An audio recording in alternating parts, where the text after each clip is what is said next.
भारत का चंद्रयान 3 अब इतिहास रचने के बेहद करीब है। बुधवार 23 अगस्त को शाम 6:04 पर इसरो चंद्रयान 3 का लैंडर विक्रम चंद्रमा की सतह पर उतारेगा।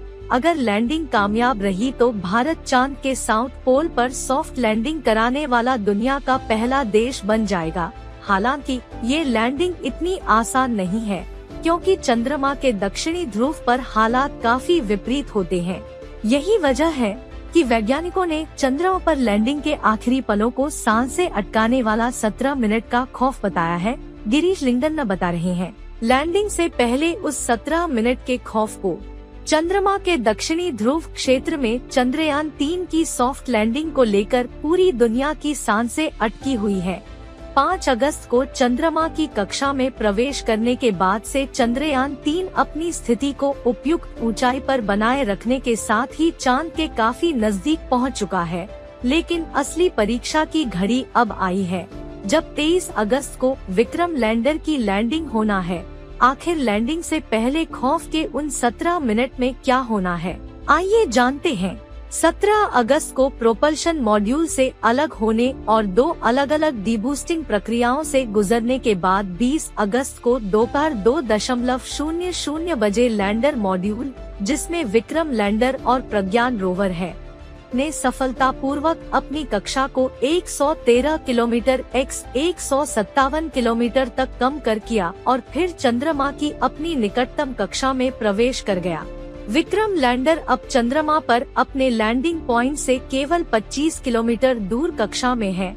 जैसे ही यह इस ऊंचाई से चंद्रमा की सतह पर उतरने की कोशिश करेगा, इसकी गति 1.68 किलोमीटर प्रति सेकंड होगी, जो लगभग 6048 किमी प्रति घंटे के बराबर होगी। चूँकि लैंडर हॉरिजॉन्टल क्षैतिज उड़ान पर है, इसलिए लैंडिंग के लिए इसे थोड़ा वर्टिकली लंबवत 90 डिग्री झुका रहेगा।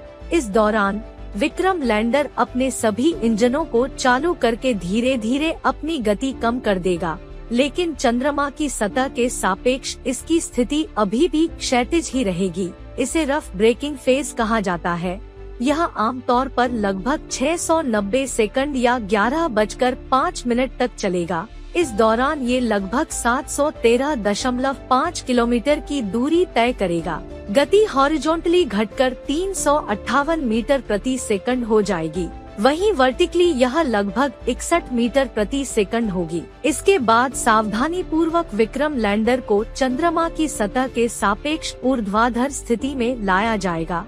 ये फाइन ब्रेकिंग चरण की शुरुआत को चिन्हित करेगा। पिछली बार यहीं पर चंद्रयान 2 को दिक्कत हुई थी और उसने अपना कंट्रोल खो दिया था। बाद में लैंडिंग से पहले ही क्रैश हो गया था। लेकिन इस बार सटीक विश्लेषण करने के बाद इसरो ने इन मुद्दों के समाधान के लिए कुछ उपकरण और सेंसर जोड़े हैं।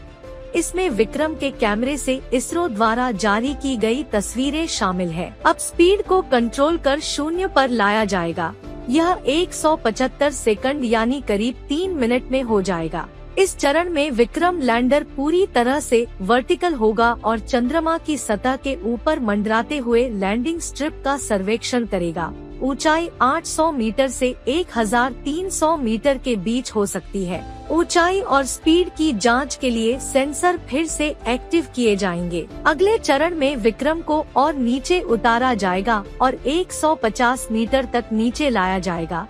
इस दौरान खतरे का पता लगाने वाला कैमरा एक्टिव हो जाएगा और विक्रम लैंडर के बैलेंस की जांच करने के लिए आसमान सतहों को खोजने के लिए फोटो लेगा।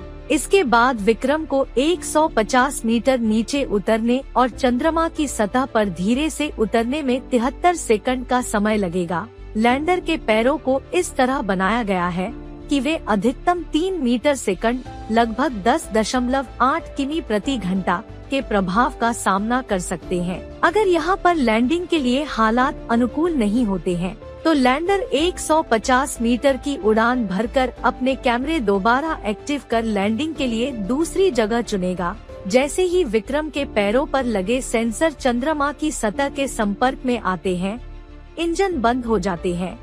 यह प्रोसेस पूरी तरह से ऑटोमेटिक है, जो 17 मिनट की घबराहट और निराशा भरी प्रतीक्षा को समाप्त करती है। लैंडिंग के बाद विक्रम लैंडर चालू हो जाएगा और चंद्रयान 2 के ऑर्बिटर के साथ कम्युनिकेट करेगा, जो अब भी अंतरिक्ष में डेटा एकत्र कर रहा है। इसके बाद सोलर बैटरी चार्ज होगी और रैम्प खुल जाएगा। फिर प्रज्ञान रोवर विक्रम से बाहर निकलेगा और लैंडर की तस्वीरें लेगा। यह उन इमेजेस को वापस लैंडर तक पहुंचाएगा, जो इन्हें ऑर्बिटर के माध्यम से भारत भेजेगा। बता दें कि विक्रम लैंडर और प्रज्ञान रोवर दोनों सोलर एनर्जी से चलते हैं। इन्हें पृथ्वी के 14 दिनों के बराबर यानी एक चंद्र दिन तक संचालित करने के लिए प्रोग्राम किया गया है।